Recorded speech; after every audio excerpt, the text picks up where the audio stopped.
요즘 다들 자기 전에 핸드폰을 보잖아요. 그건 괜찮나요? 그것이 문제입니다. 침대에서 스마트폰을 보면 뇌는 아직 낮이라고 착각을 하게 됩니다. 빛 자극 때문에 멜라토닌이 줄고 세포 복구가 멈춰버리게 됩니다. 수면은 면역의 기둥입니다. 잠을 줄인다는 건 암세포에게 시간을 주는 겁니다. 요즘 제가 여기서 궁금한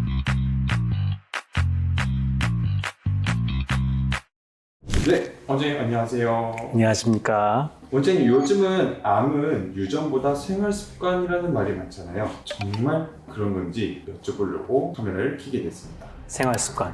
네, 암과 연관성 사실입니다. 암의 약 80에서 90%는 유전이 아니라 후천적인 요인, 그 중에서도 생활 습관과 밀접하게 관련이 있습니다. 문제는 대부분의 분들이 이것이 암을 키우는 습관이다는 걸 모르고 반복한다는 겁니다. 오늘은 그 중에서 누구나 하지만 암을 자라게 만드는 5가지 습관 말씀드리겠습니다.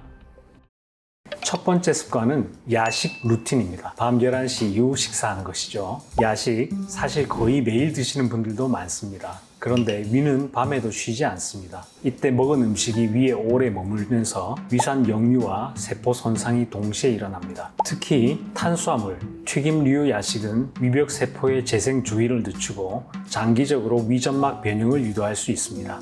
그럼 정말 야식이 암으로 이어질 수 있다는 건가요? 네, 그렇습니다. 위암이나 대장암의 위험이 올라갈 수 있습니다. 특히 밤 11시 이후의 식사, 자정 이후의 수면, 이 루틴이 반복된다면 몸의 자가 복구 시간이 사라지게 됩니다. 즉, 세포가 쉴 시간을 주지 않는 겁니다. 결론, 단순합니다. 늦은 식사는 식사가 아니라 스트레스입니다. 야식이 가끔은 괜찮지만 루틴이 되는 순간 위험해집니다. 두 번째 습관, 수면 부족과 불규칙한 취침 시간입니다. 원장님 그럼 수면이 암이랑 관련이 있다는 말도 많잖아요. 실제로 영향이 많이 있나요? 매우 큽니다. 특히 암세포는 멜라토닌 결핍을 가장 좋아합니다. 멜라토닌은 세포를 회복시키는 야간 복구 호르몬인데 잠을 늦게 자거나 불빛을 켠 채로 자면 분비가 억제됩니다. 그럼 손상된 세포가 제대로 복구되지 못하죠. 요즘 다들 자기 전에 핸드폰을 보잖아요. 그건 괜찮나요?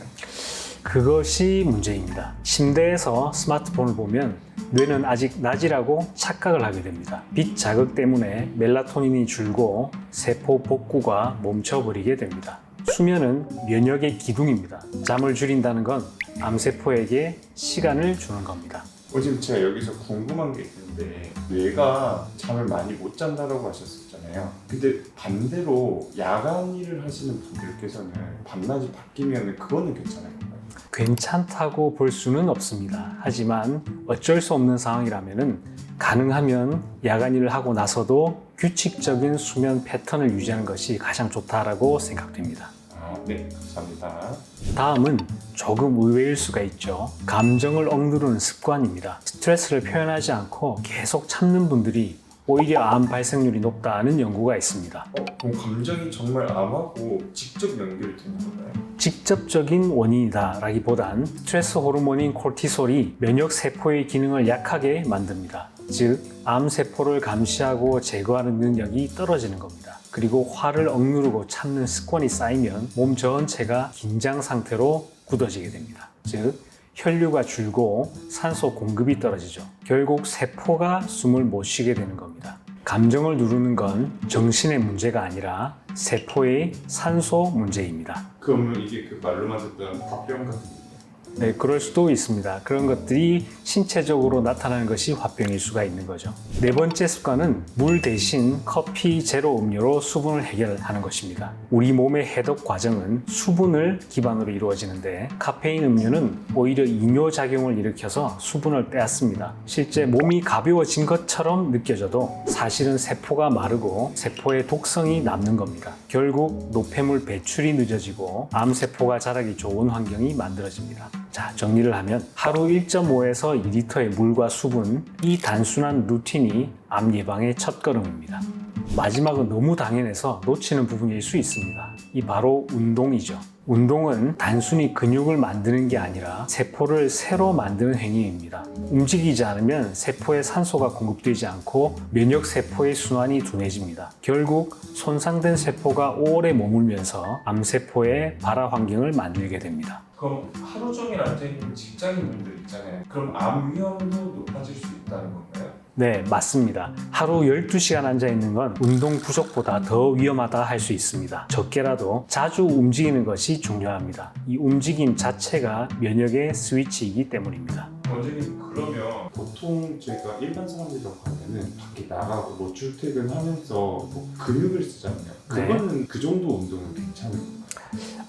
기본적이라고 보셔야 될 겁니다. WHO에서 권장하기를 일주일에 150분 이상의 운동을 권하고 있습니다. 이런 경우에는 출퇴근 포함하더라도 하루에 꾸준하게 20-30분 또는 3-40분씩 중강도 운동을 해줘야 되는데 걷는 것 자체만으로는 중강도 운동이 좀 모자랄 수가 있기 때문에 운동을 규칙적으로 한다. 즉 걷기보다는 빠른 속보 걷기, 달리기, 줄넘기, 근육 운동하기 이런 것들이 굉장히 도움이 될 수 있습니다.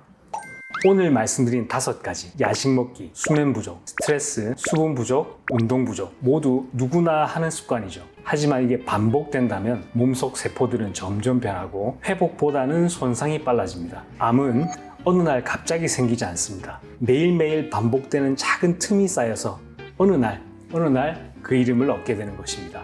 오늘 영상을 보시면서 이건 내 얘기다 싶은 습관이 하나라도 있다면 오늘부터 단 하나라도 바꿔보세요. 그게 여러분 몸속 세포에 줄 수 있는 가장 확실한 선물입니다.